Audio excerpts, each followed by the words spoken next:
Ko ngāpu I te iwi, ko te eketu te hapu, ko te ramoro te maunga, ko ngā tukumata whaurua te waka, ko Hokianga te awa, ko Odell Pokai te mama, ko Rhys James te papa, ko Levan taku ingoa. Nō reira, tēnā koutou, tēnā koutou, tēnā koutou katoa. Shit, I had to remember that stuff. Far out. That's going back to school. We had to do the people. Welcome to the Hokianga initiative. You know, this is our first session, and I've got my two really good friends, pretty much like brothers that I look up to here on our first podcast today. I have Joe Te Whare. Welcome, my bro. Kia ora, thanks for having us. Yep. And then I've got my mentor, in a way, my gonna do the old entrance, my Jedi master, to my Padawan, Hans Masoe. Welcome to the podcast. Oh, sharp. Thank you, brothers. Yeah, this is it. This has been in a long time coming, and I really appreciate you boys coming on here. You know, me and Curtis have put in the time and effort to try and get this together, and to have you know, pretty much whānau come on here for the first session makes me feel comfortable. I know Curtis is you know, learning all the nuances of Pacific culture. When I say whānau, it means family, you know, whānau and Samoan. But yeah, I think the way we want to start it off is by having a little bit of a performance. You know how it is. And, so we're gonna get up and do a bit of a kani or whatever A it is. A waiata in this case. Yeah. So we're gonna have Joe just kind of spit us some rhymes on his one of his tracks from Kaupapa Driven 2. So, yeah, on Spotify. On Spotify. Get that plug out there. Get that plug. So it's actually, there's Kaupapa Driven 2. So there's two albums there to have a look at, people. And we're just going to have a jam with that. Yeah.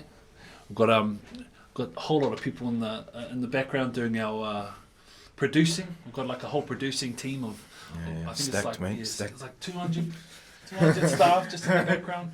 And also we're in this awesome studio here. It's the Nokia Studios in Texas. You know, close to Texas. It's Kokiri Street. So here we go, boys. Take it away. Alright, this one's called Te Haringa. Check it out on Spotify. Aotearoa, yo, what's happening? Did you know your motive bros are back again?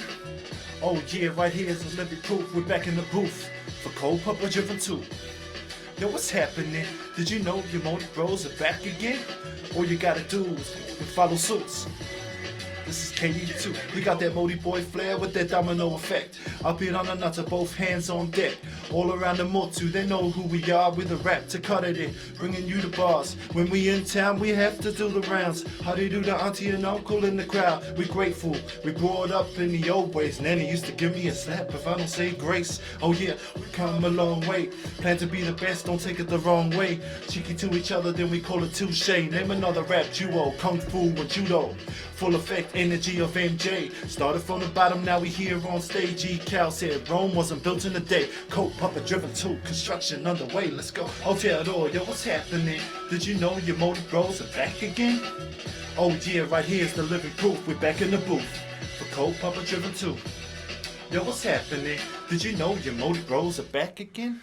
All you gotta do is move and follow suits. This is Kaupapa Driven 2. Let's go. Welcome, my brother. Yeah. Bro, you are the man. That's one of the reasons we got you on here. Is because both you, I look up to you so much with you know, you yourself, Te Whare, with your music. As a poet, he likes to be known as a poet, not as a hip hop rap or There's more to this book than just raps, you know. It's a story. It's a story. Exactly. Just like you guys, making films. I like to think I'm doing the same thing in music. It's all telling a story, right? So. Yeah, exactly, my bro. And then and the same thing with Hans. You're like my mentor and the person that I look up to in this industry the most. And again, I'm just telling you with all these compliments. But I guess these two worlds that we live in are very comparable. The film industry, hip hop industry, and I guess what I wanted to bring you on and talk about is just the significances of both. And so, if you could elaborate, we'll start with Hans. What is the significance of storytelling in film? Straight into it, mate. That was a big question. The big That question. was a crisp pass you gave me there, man. I think everybody has a story to tell.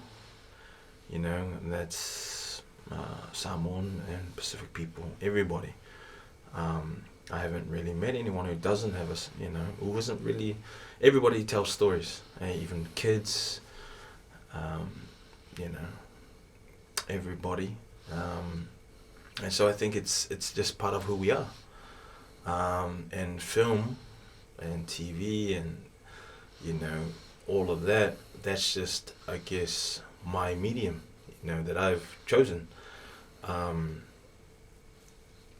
theatre too, and that whole group, that whole area. That's where we've chosen to sort of go down and. Exactly. I mean, that's the work that we have always grown up. I've always felt like I was a performer. Always felt like I could get up on stage and do whatever. And then as I got older, I chose the medium that I wanted to follow, which was film. And you helped me with that. With our movie Brown Boys, which is on YouTube, PlayStation 4. Yeah. Oh, any you just check it out there. And Apple, there we go. And in the same world, with hip hop, you still tell great stories. What is the significance for you telling stories through your work? I think, similar to the bro Hans was saying, it's just telling a story that someone may be inspired by or even can relate to. So. Yeah, for me it's just something I love doing, and I actually feel the most confident in that area. Whereas maybe in normal life I don't have that shine as much, so it's my escape to be who I truly am, and perhaps that might inspire other people that aren't or haven't maybe found who they are, or maybe it might make them spark their brain and go, heck, I want to do something similar, or find their passion. So that's my ultimate goal, is just inspire other people. But that's a great point that you bring up, is when you take in certain mediums, whether it be music or whether it be through film, it's the subtleties of it. Certain people will find different meanings from what you say in songs like Elder, songs like Ihumātao, and then through film, and Brown Boys, there's so many different aspects of life that we walk through, and you don't say it outright, right? But it's there. Yeah. Also, to add, that's what I like about hip hop music, is that it gives me a voice to kind of talk about certain things that perhaps I wouldn't feel comfortable talking about in normal life. Like, for example, Ihumātao is quite, when you think the characteristics, it's bold, it's courageous, it's like standing up for something, that's the essence of what hope goes across, as opposed to just the wordplay. And I remember seeing that on Facebook. You put up the post of the first verse of Ihumātao, which is on Kaupapa Driven 2. Again, a little plug there. Thank you. But Spotify. Spotify, YouTube. It really kind of inspired me, and just knowing that you'd gone to the site of Ihumātao and actually been there and took it all in. And I guess my question to you would be what did you see when you went to Ihumātao? Because I know that there were a lot of thoughts that were going through. I saw a lot of people. That's the first thing that stuck out. Just a gathering, a moment in time where everyone was united. So that was inspiring to me. So wow, there's a whole lot of strangers here of all walks, not just Māori, Pacifica, Māori, and Pākehā, all there.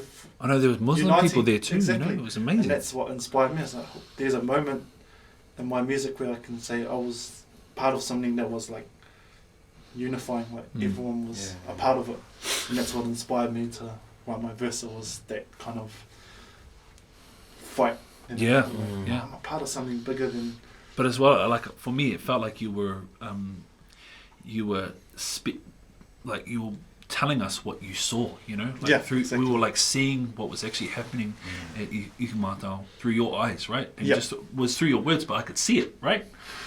So again, that's the amazing thing with art. It's so cool to have these mediums and be able to use them.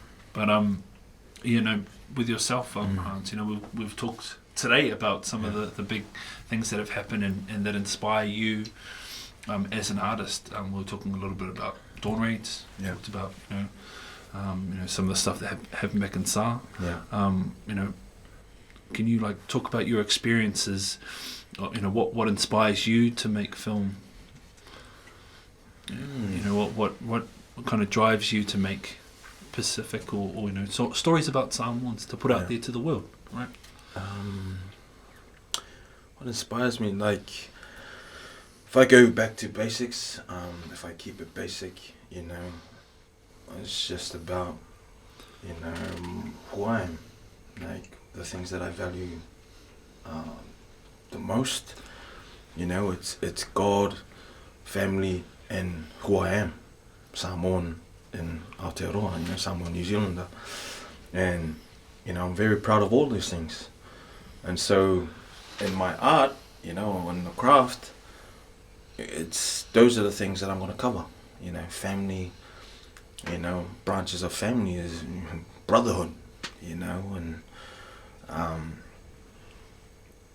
you know, my mom and dad and the siblings and the extended family. Like, so expect me to write many films about these topics, and also, you know, mixing them together, you know, being a Samoan who's about brotherhood and family. So I've got a lot of stories to tell about, you know, brotherhood, family, and where I come from, you know. And like you said, you mentioned the dawn raids and like Samoan history, and, you know, dawn raids being Samoan and New Zealand history. You know, probably eventually down the track, I'm either going to be in someone else's project like that, or, you know, if I have to wait, or a story that needs to be told, right? If I have, you know, if I have a story, like if I have my way in to tell, you know, a story regarding the dawn raids in that time period, then, man, if an inspiration hits me, I'm there, you know. And so that's where it's very similar, you know. I was listening to the Uso here. It's very similar, you know. It's sort of things that just hit you in whatever way. Hit you in whatever way. You know, on a deeper level, and if it gets you feeling sort of, you know, angry, or, you know, really moves you to sort of to do something about it, then that's what I can do anyway, you know. Bring out the laptop or the pen and paper, start writing a script about it, and try to make that film.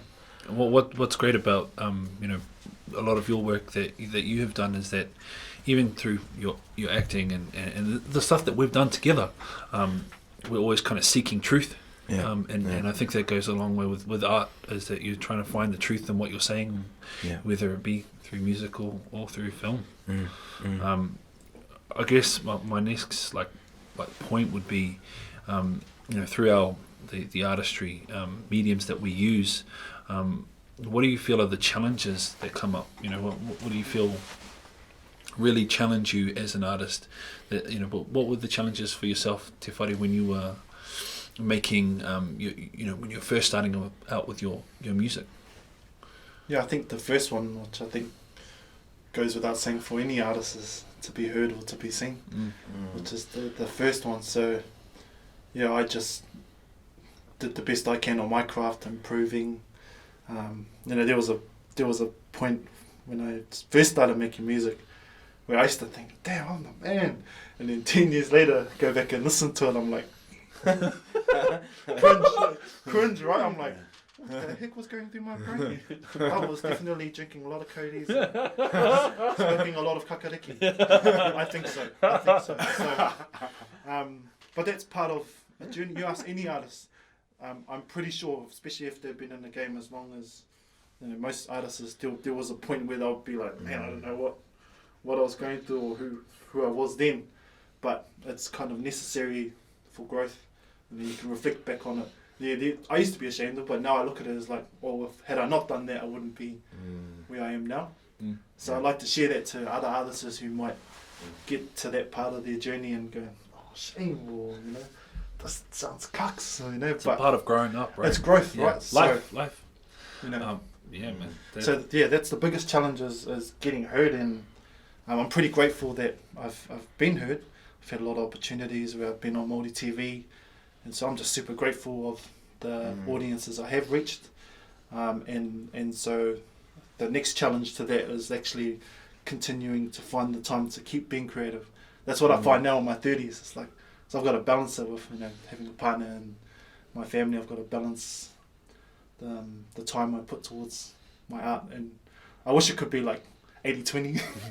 That's a good point. Yeah. But I think balance. There's another key message that I'd like to share is find that balance for your art, and for your family, which is important. Yeah. No, and I guess with yourself, Hans, I know that when Brown Boys came out, we were so hyped about it, and we're getting such some really cool people to like talk about our stuff, and they were saying great stuff about it. There were also people that said some fucking some things, and some fucking things. Yeah, some fucking things. Some things. But we can swear now. Yeah. Oh fuck. Fuck yeah. Trying to be professional.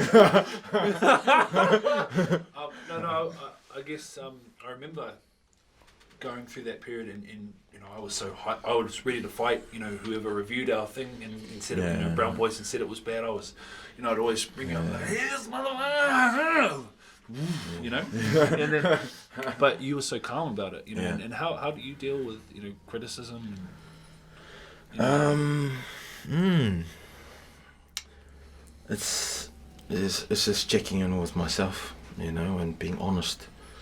Like, if I'm satisfied, or if I'm happy with what I've presented, then it's good to sort of get a pat on the back and all that. But it's good to get a pat on the back and whatever. But if I've done the work and I've put my heart and soul onto something, then I know that I've done my job.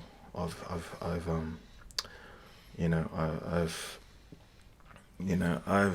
made a piece of art, or I've represented my craft in a good way. And the negative stuff, or just because a lot of it was just trolling, and just being negative for the sake of being negative, and and that, no one really critiquing the film, so if no one really critiques it in a way that makes real sense to me, like I could go right now and critique the film, and and bring up things that I technically, if no one really did any of that, and there was none of that, then I've got nothing to worry about. Like, it's some people like lasagna and some people don't. Some people like some people are vegan and some people like corn beef and rice. You know what I mean? Yeah. Can't please everyone. Exactly. Right? It's not everyone's flavor. So those things, I can't worry about those. I mean, it still stings when you read a few. Yeah. But once you start to dig in and you just have a little think about it, like, well, it doesn't really. It's not. It's their. It doesn't. It's their thing. It's not really on me. It doesn't really matter, eh? Like it's really, more about how we feel about what we did. I found it hard. I was like, I bring up Hans and like, And don't you find like we end up becoming our own worst critics? Like, it's so easy to hear what someone said, and then I don't know about you guys, but it's easy to analyze what they've said and go like, is this true? Is it? Am I cut off? You know, you start to question your artistry. And so yeah, like the bro said, it's just best to be at peace 100% with what you've done. Be happy with it, and you know, whatever comes. And that's the thing too. That's the thing, eh? Like us, you know, we just like what Osha said, we pick our own shit apart, right? And there's things in there that I know that I'm going, fuck, if only, you know, if only blah blah blah. But if no one's talking about that, you know, and all the technical things that I had a problem with, you know, even though I made the film, you know what I mean? Then what are we really talking about? Oh, that's shit, blah blah. I say, well, why? Do you even understand what you're talking about? Are you talking what language you were talking about? Are we just talking hundreds now? And we're just saying, you know, anybody can come on and say this is shit, but tell me why, man. Like, and speak some language that, you know. But if it's just, you know, disgrace to Samoans or whatever, if someone come on like, tell me why, man. You know, is it disgrace to Samoans to be truthful, to represent us like honestly, you know, and then we can have these conversations, or if we're just saying shit for no reason, then it's like.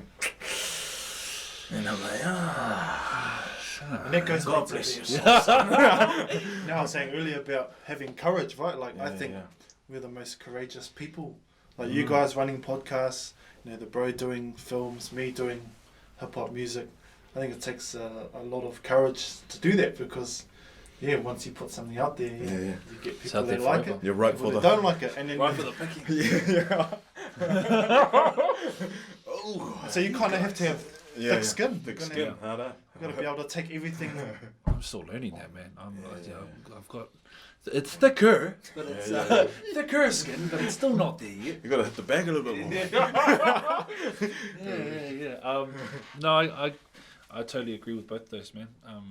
Thank you again for sharing. I guess we're going from there. In the last 6 months, we've been had this thing called COVID that's causing a few problems. Old COVID-y. But there is a bit of distance between us. We're all 2 meters apart. Yeah. Auntie Jacinda, there's less than 10 people here. We've got sanitizer and we're all wearing masks. Okay. But how was it for you boys as artists being trapped, you know, at home during lockdown and even level 3? Because we all live in Auckland. We're all Jaffers. Please don't think bad of us for living in Auckland, you know, but it's the only place to live. But how was it for you, for both yourselves? I loved it. Yeah? Yeah, so like going back to my challenge, which I told you earlier about finding time. Well, I had a lot of time. So, and it was good because I was probably annoying the heck out of my family inside, like trying to entertain them all the time so I could go into the garage and get creative, play some instruments, try and come up with ideas for new songs. So, yeah, for me, I loved the extra time that I got to be creative. Yeah. For me, it's been a mixed bag. Like, and I think, you know, the first lockdown, you know, when we went into level 4 and that, it was a solid couple of, you know, the first week, 2 weeks, I was all good and that, productive and doing work, and then sneaky, it creeps up on you, and then it's like, fuck this. I don't mind waking up. I don't mind waking up at 1 o'clock. Why don't I just watch Netflix all day? It's like, mate, this is the life. And then all of a sudden, that's a month later, and then the script was like, I only wrote like 3 words on that last script like this whole 2 months, man. But this last this last block, you know, if you're in New Zealand, you know what I'm talking about. This last one was better, you know, wasn't as serious, and probably too, you know, I knew what to expect. That like, bro, for some reason, in that first time I was like, oh yeah, I was gunned up, like a lot of people, like, yeah, let's get after it, let's work out, and you know, and then start cooking stuff and start baking and it's like start doing yard work and bro, none of that stuff happened, you know. It was like that first block, but this last time round, yeah, I got some stuff done and you know, I got some pages done, so Yeah. you know, Well, yeah. mixed bag. Got a few. It's all right, you know. Yeah. Hopefully the next time we should be, you know, be a soldier. Man, I went through the first lockdown and I was struggling, man. Oh, I think it's at the start was the struggle for me because we'd come in and everything was really kind of slow at the start, but as time progressed, because we've got like a household of like 11, so there's always some there's always some drama. You go, oh, those two fighting. Oh yeah, let's go. There's a popcorn ad.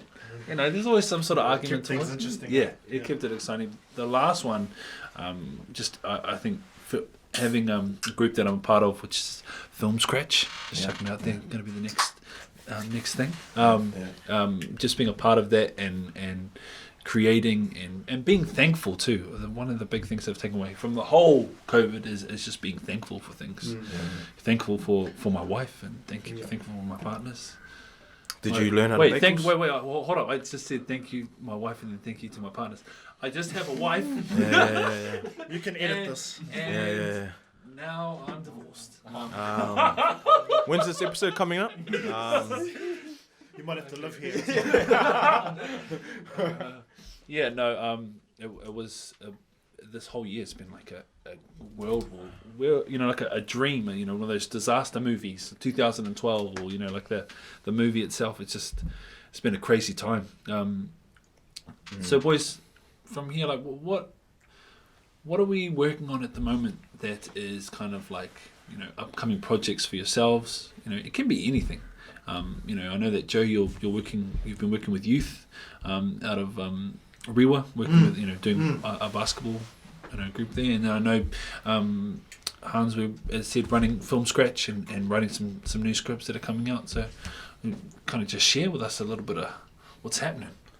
Yeah, so what's coming next for me will be still doing the youth thing. So I'm grateful to have an auntie and uncle from Kaikohe, so up from Ngāpuri, from the north. They do a lot of youth programs, helping youth through basketball, so they've got opportunities to do something with their lives and stay off the bad paths. So I had a conversation with my auntie and uncle, and I told them, hey, listen, I stay in Manurewa, perfect place to plug in and replicate what you guys are doing, which is successful with the youth. Let's do it down here in South Auckland, best place to have a similar program. So we've been able to run one session before lockdown 2 happened, and had a run with the youth that came down from up north. And they'd done a whole day trip as well. They came down, a van loaded them, the kids, and went back that same day.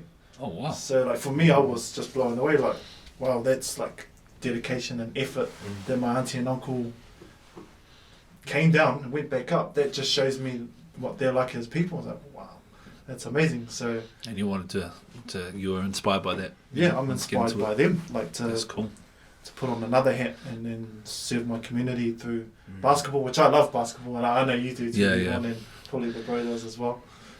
Who doesn't love basketball? So he sent me a nice little snippet of a song there. Yeah. So and on that part of things, the music side. So I'm sort of heading towards more being a music producer. So eventually, I'd love to work with artists, established or up and coming or underground. Any artists whom I'm able to help give value to and help with their artistry. That's kind of where I want to go now. Because I'm in my 30s, and the missus is like, come on man, you're getting a bit old. You still want to be rapping in the 30s? You're going to be a koro rapper soon. You want a walking stick with your microphone? So, yeah, so I sort of want to go that way. And what I've done so far is I've created a studio in my garage, got all the bits and pieces, and been making beats just to get back into it and get the feel for making music again. And I love it, because that's where I first started making music, was actually producing. I used to actually make beats for like rappers from Manurewa, And it was back at the time when they were real street with their baked jackets and long white tees, and it was back in that period.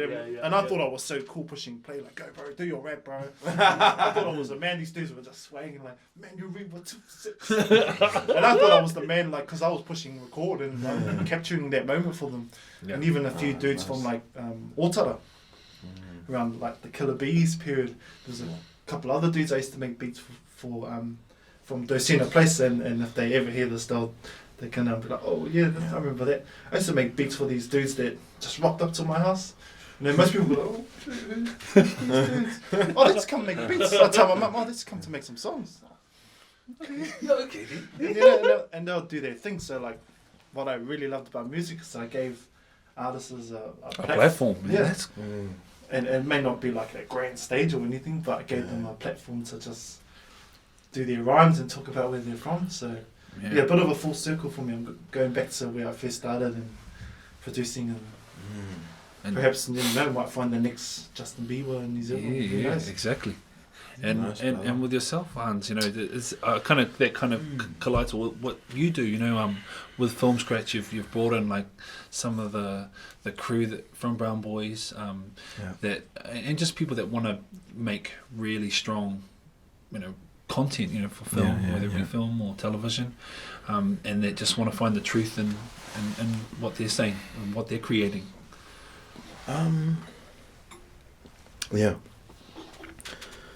The Film Scratch,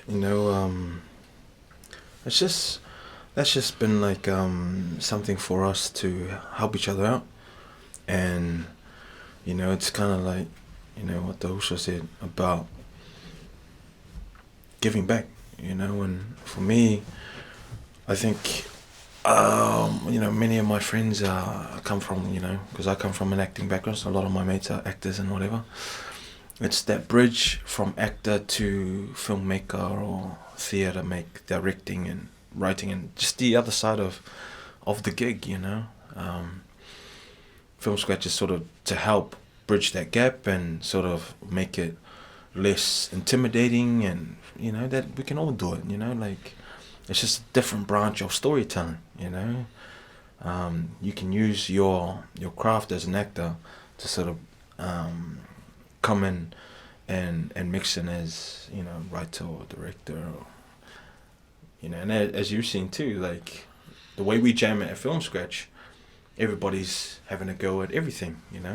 This guy over here, he's written some scenes, and now he's all of a sudden a director. He comes out, he's guns blazing. I need you here. And I need you to pretend they're horses. Same thing when I first started writing my songs. I thought I was like, oh sweet, I need a guitar here. You bang that thing over there so I can record that. Same thing. And then all of a sudden, you never know. You never know until you have a go, man. And so now, the whole group, everybody's kind of confident, and that's where Film Scratch is, and hopefully we can, as a crew, roll out some scripts. That's the ultimate goal, and by the end of the year, I'd love to sort of pump out 2 or 3 scripts ready to shoot, probably next year, and that's the vision for the next, rest of the year, and hopefully early next year. Anyway, that's it, man. And one of the cool things about what you said to me, it was like with Film Scratch, it was like we were jamming back when we were at uni, and we just improvising, doing our thing, and that was cool. When you said that, I was like, actually, that really hits home, because that's what we're missing. Again, boys, thank you so much for coming on this podcast. We're nearly at the end. Just a little bit of a plug here, boys. How can we find your work? So we'll start with Joe. How can we find your work? Yeah, so you can Google me. You can Google my artist name, so which is Envioso, Envioso, and have a look on Spotify, Apple Music, YouTube. You can convert from YouTube to MP3. I know some of you do that. If you don't want to pay $1, sweet, you can download it and go buy a pie. It's all good. It's all good. Yeah, thank you. For me, The only thing that I think is more accessible is probably Brown Boys, and that's, you know, like you said before, it's on the YouTubes and it's New Zealand, Australia, it's, you know, It's $6.99 Yeah. out there, so real cheap. it's Yeah. online. You It's on can't DVD. convert to MOV. Nah, sorry, you can't. Sorry, no. Sorry, no, but no. No, with films, No, without films. I need to change art.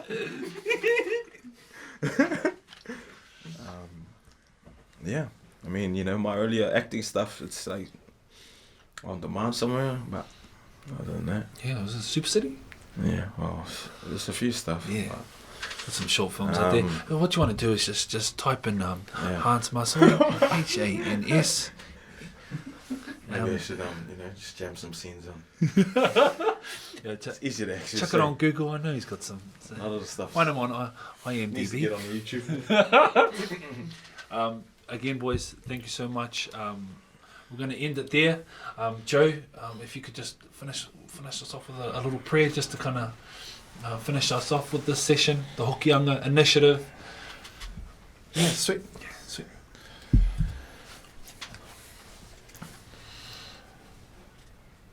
E te atua kaharawa, kia tātou katoa, te atu whao tō tātou ariki, aiu karaiti, me te aroha o te atua, me te whiwhinga tahitanga, te warua tapu, ake, amene. Harmony. All right. Kaupapa Driven 2 Spotify. All right, let's go. Drink here, boys.